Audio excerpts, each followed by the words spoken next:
Hello students, I hope you all are good. So welcome to all of you in the new video which is related to AP. Today I just taken a question on AP. So let's try to solve it.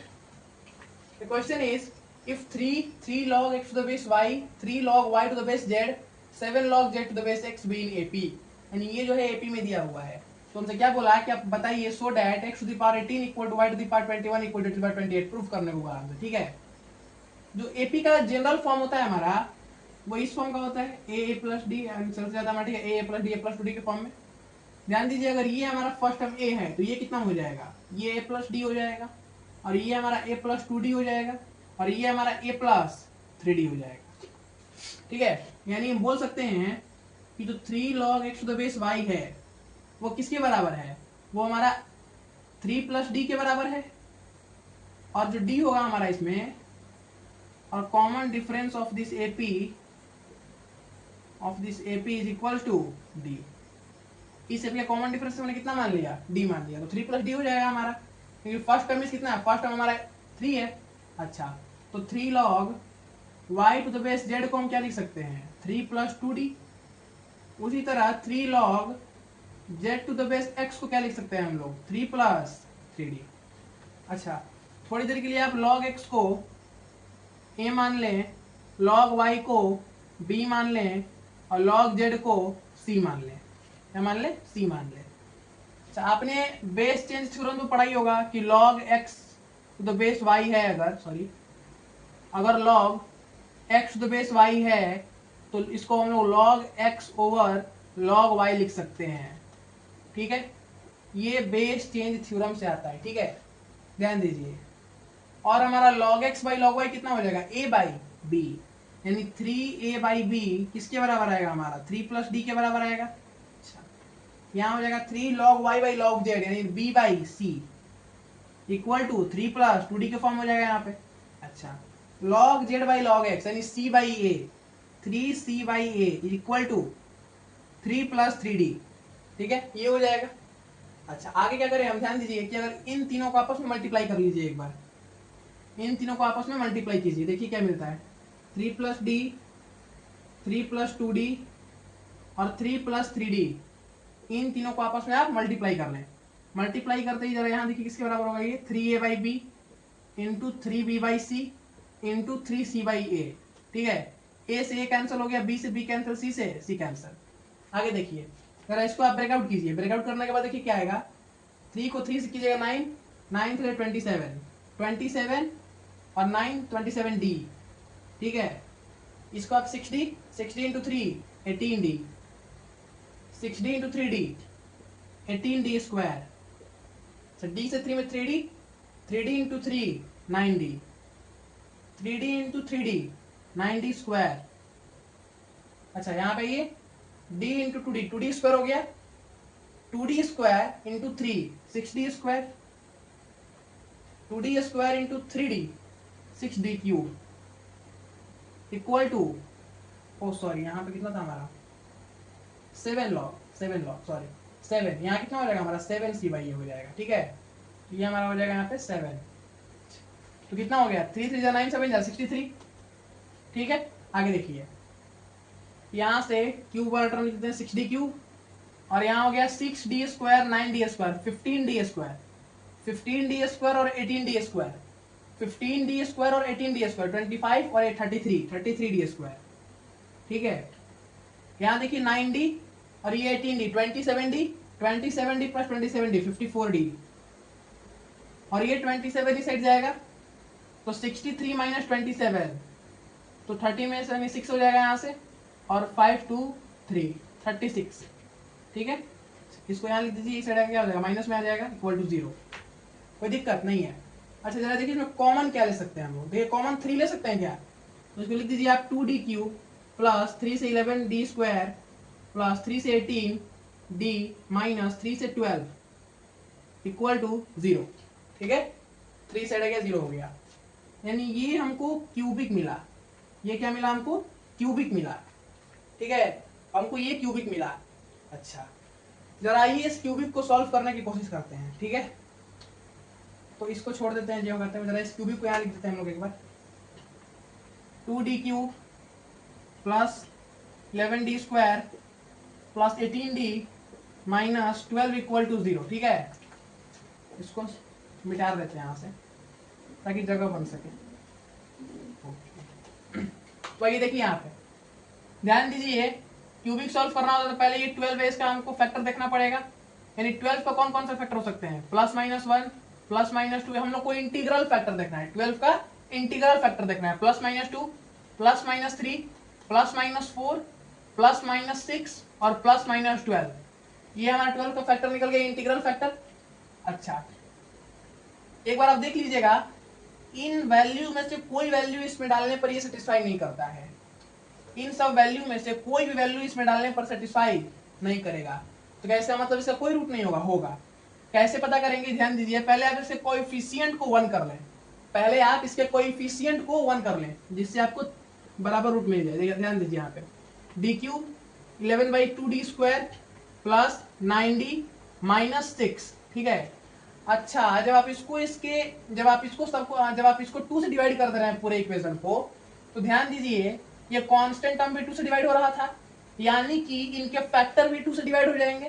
यानी कि इनके factor भी 2 से divide हो जाएंगे। यानी कि अब 6 के कौन कौन से फैक्टर होंगे हमारे पास, plus minus 1/2 plus minus 1 plus minus 3/2 plus minus 2 plus minus 3 plus minus 6। ये फैक्टर होंगे हमारे इसके। यानी कि इसमें देखिए रेशनल फैक्टर्स भी हैं, इसमें रेशनल फैक्टर्स भी हैं और इंटीग्रल फैक्टर्स भी हैं। ठीक है ना, यानी कि इतना तो पता है कि अब हमने यहाँ इंटीजर डाल के देख लिया, यहाँ इंटीजर डालने से कोई ये इक्वेशन सेटिस्फाई नहीं कर रहा था। यानी कि हम एक बार रेशनल डाल के चेक कर लेते हैं। यानी कि हम प्लस 1/2 डाल के रिजल्ट चेक करते हैं। तो 1/2 कितना हो जाएगा, 1/8 plus 11/2 into 1/4 plus 9/2 minus 6 equal to 0। ठीक है, अच्छा जरा पूरा लीजिए, एलसीएम 8 हो जाएगा यहाँ पे हमारा। 8 1 प्लस यहाँ से 8 11 प्लस 4 यानी 36 माइनस 8 48 इक्वल टू 0। ध्यान दीजिए ये हमारा पूरा 48 माइनस 48 0 इक्वल टू 0 आ गया। यानी कि यहां से ये देखने को मिला हमको, यहां से ये देखने को मिला कि जो हमारा d है, d इक्वल टू 1/2 प्लस 1/2। जब d को हम 1/2 पुट कर रहे हैं तो ये इस इक्वेशन को सेटिस्फाई कर रहा है। मतलब कि d जो है, d equal to 1/2 is a root of this equation. d equal to 1/2 is a root of this equation. यानी कि अगर d इक्वल टू 1/2 इस इक्वेशन का रूट हुआ, यानी कि d minus 1/2 equal to 0 is the factor of this cubic equation. यानी कि d माइनस 1/2 इक्वल टू 0 क्या होगा हमारा, एक फैक्टर होगा, एक फैक्टर होगा इस क्यूबिक इक्वेशन का। ठीक है, जरा आइए इस d माइनस 1/2 को यहाँ, अब बाकी के अदर फैक्टर निकाल, इसके टोटल 3 फैक्टर निकलेंगे। एक फैक्टर पता चल गया, बाकी के अदर फैक्टर के लिए इसको इससे डिवाइड करना पड़ेगा। ठीक है, वही जरा डिवाइड करते हैं, ध्यान दीजिएगा। d माइनस 1/2 को आप जरा यहाँ डिवाइड दीजिए, D Q plus 11/2d square.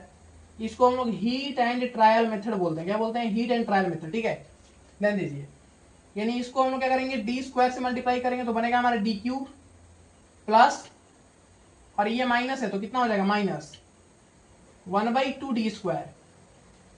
क्या हो जाएगा, यहाँ प्लस, यहाँ प्लस है तो क्या हो जाएगा, यहाँ माइनस हो जाएगा, और माइनस तो यहाँ प्लस हो जाएगा। ये कैंसिल हो गया।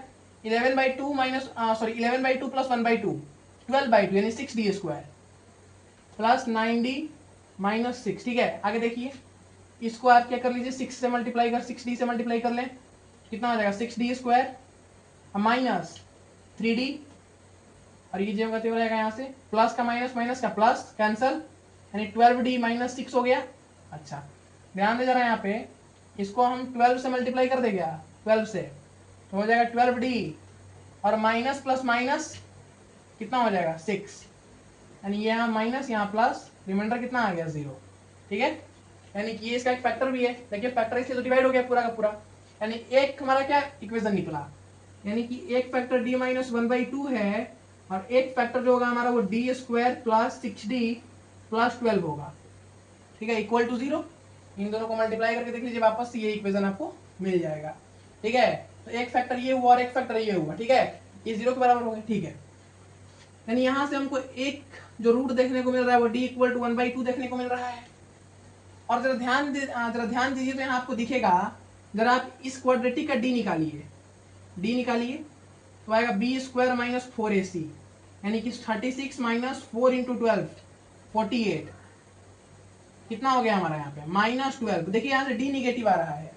अगर जब d निगेटिव आता है किसी क्वाड्रेटिक का, इसका मतलब उसके जो रूट्स होंगे ना, इसके जो रूट्स होंगे हमारे वो इमेजिनरी होंगे, रूट्स आर इमेजिनरी। ठीक है, इस क्वाड्रेटिक आप d निकाल लीजिए, देखिए निगेटिव आ रहा है, मतलब इसका रूट्स कैसा होंगे, इमेजिनरी होंगे। और अगर रूट्स इमेजिनरी होंगे, मतलब अगर इसके दो रूट्स इमेजिनरी आ गए, यानी d का वैल्यू इमेजिनरी आ गया, और जब आप यहाँ पे अगर d का वैल्यू आप इमेजिनरी डालिएगा तो ये जो log का पूरा टर्म है वो इमेजिनरी बन जाएगा, जबकि log कभी इमेजिनरी वैल्यू देता ही नहीं है। log हमेशा क्या देता है, real value. log gives only real values. तो देखिए हमारा यहाँ इन तीनों रूट में से सिर्फ एक रूट जो है is the only real root, सिर्फ एक ही रूट जो है वो हमारा रियल रूट है, सिर्फ एक रूट जो है ना वो रियल रूट है। यानी अगर रियल वैल्यू डालिएगा यहाँ पे तो ये पूरा नंबर रियल होगा, तो log जो होता है वो रियल नंबर देता है, मतलब यहाँ से तो ये सेटिस्फैक्शन दे रहा है। लेकिन अगर आप इसका रूट निकाल के यहाँ वैल्यू रखिएगा d की जगह पे तो वो सेटिस्फाई नहीं करेगा। क्यों? क्योंकि ये पूरा का पूरा इमेजिनरी बन जाएगा। तो log जो है कभी भी इमेजिनरी वैल्यू नहीं देता है। ठीक है, यानी हमको यहाँ से d का क्या वैल्यू मिला, d equal to 1/2 is the only real root, यानी d का वैल्यू क्या होगा हमारा यहाँ पे 1/2। ठीक है, एक बार देख ले आप, उतार दे इसको। तो आइए जरा इसको सॉल्व करते हैं, यहाँ से इसको मिटाते हैं। अच्छा, यहाँ तक तो आपको क्लियर हो रहा होगा। आगे देखिए, आगे देखिए यहाँ पे इस d को आप यहाँ पुट कर दे। ठीक है, तो 3a/b इक्वल टू कितना मिल जाएगा हमको, 3 + 1/2, यानी कितना आ गया 6 + 1 7/2। कोई दिक्कत नहीं हुआ। अच्छा यहाँ देख लें, यानी यहाँ से हमको अब बोल सकते हैं a/b कितना मिलेगा हमको, a/3 यहाँ चल जाएगा, यानी कि 7/6। दिक्कत नहीं, नहीं। यहाँ देखिए 3b/c इक्वल टू 3 + 2d, यानी 3 + 2d, यानी 2 × 1/2 1, 4 आ गया। और जब 4 आ गया तो यहाँ b/c कितना मिल जाएगा हमको, b/c मिलेगा हमको 4/3। ठीक है, 4/3, क्योंकि यहाँ पे 2d था, d 1/2 है, यानी 1 आ गया।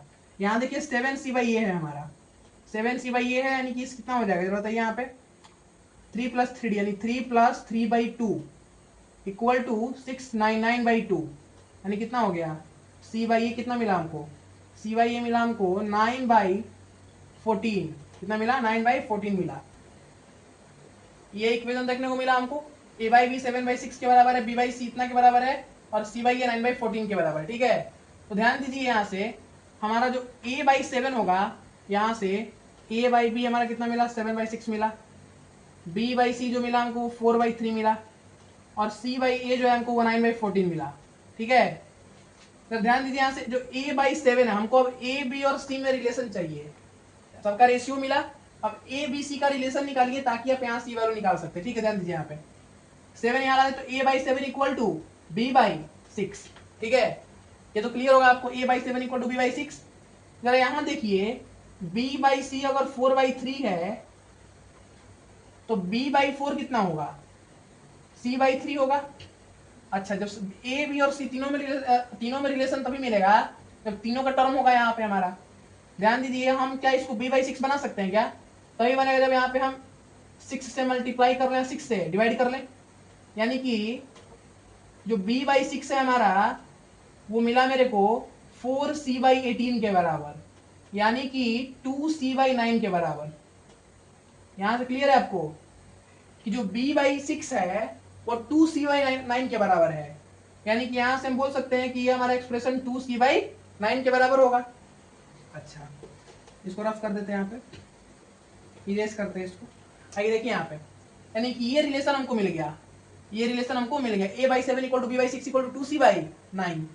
तो ध्यान दीजिए, अगर हम a/7 को 2c/9 कर दें तो जरा ध्यान दीजिए यहाँ से 9a इक्वल टू 14c हो जाएगा। अच्छा, और a हमारा क्या था, a हमारा ध्यान दीजिए a हमारा log x था, तो 9 log x इक्वल टू 14 और c हमारा log z है। ठीक है, अच्छा यहाँ पे 18 21 28 का टर्म देखने को मिल रहा है हमको, तो दोनों को आप 2 से मल्टीप्लाई कर लें। जब मल्टीप्लाई कीजिएगा तो 18 log x equal to 28 log z। कोई दिक्कत नहीं है? नहीं है। 18 log z। अच्छा, हमको तो पता ही है कि जब भी अगर कोएफिशिएंट है log का तो वो इसके पावर में चला जाता है, यानी कितना हो जाएगा हमारा log x to the power 18 equal to log z to the power 18। ठीक है, तो log x to the power 18 equal to जब log z to the power 18 है तो हम बोल सकते हैं यहां से बोल सकते हैं x to the power 18 जो होगा वो z to the power 18 के बराबर होगा। Sorry, z to the power 28, z to the power 28 के बराबर होगा, यानी x to the power 18 equal to z to the power 28। यहां से तो क्लियर हो गया, जब log x to the power 18 equal to log z to the power 28 है, जो log a equal to log b है तो a b के बराबर होगा, वही तो मैंने किया। अच्छा, आगे देखिए जरा, यहाँ पे एक और relation a by 7 equal to b by 6 का, यानी कि 6a इक्वल टू 7b। अच्छा, इनमें 18 21 का रिलेशन है, मतलब क्या करना पड़ेगा हमको, दोनों साइड आप 3 से मल्टीप्लाई कर लें, यानी कि 18 और a कितना हो जाएगा हमारा log x। अच्छा, और 3 से मल्टीप्लाई 21 हो गया हमारा, b कितना है log y। दोनों साइड हमने 3 से मल्टीप्लाई कर लिया, ताकि 18 हो गया, 21 हो गया, और a कितना था log x था, और b कितना था log y था। अच्छा, जरा यहाँ देख ले इसको, ये क्या हो जाएगा हमारा log x to the power 18 equal to log y to the power 21, यानी कि जब log a equal to log b है तो बोल सकते हैं कि a किसके बराबर होगा, b के बराबर होगा। log a और log b के बराबर है तो बोल सकते हैं a किसके बराबर रहा होगा, b के बराबर रहा होगा। यानी कि जरा ध्यान दीजिए, अगर x to the power 18 z to the power 28 के बराबर है और x to the power y to the power 21 के बराबर है, तो हम बोल सकते हैं कि x to the power 18 जो है वो y to the power 21 के बराबर है और z to the power 28 के बराबर, तो हम बोल सकते हैं y भी z to the power 28 के बराबर होगा। ठीक है, जब x to the power 18 equal to z to the power 28 और x to the power 18 equal to y to the power 21, तो हम बोल सकते हैं y to the power 21 भी z to the power 28 के बराबर है। तो देखिए ये हमको एक्सप्रेशन यहाँ से मिल गया, यानी कि जो इसका हमको ये प्रूफ था, यही तो प्रूफ करना था, x to the power 18 equal to y to the power 21 equal to z to the power 22 की हमने क्या कर दिया, प्रूफ कर दिया। तो ये था हमारा पूरा प्रूफ। आई होप आपको ये लेक्चर अच्छा लगा होगा। इस क्वेश्चन को आप एक बार जरूर से ट्राई करना। तो मिलते हैं अगले लेक्चर में, तब तक के लिए थैंक यू।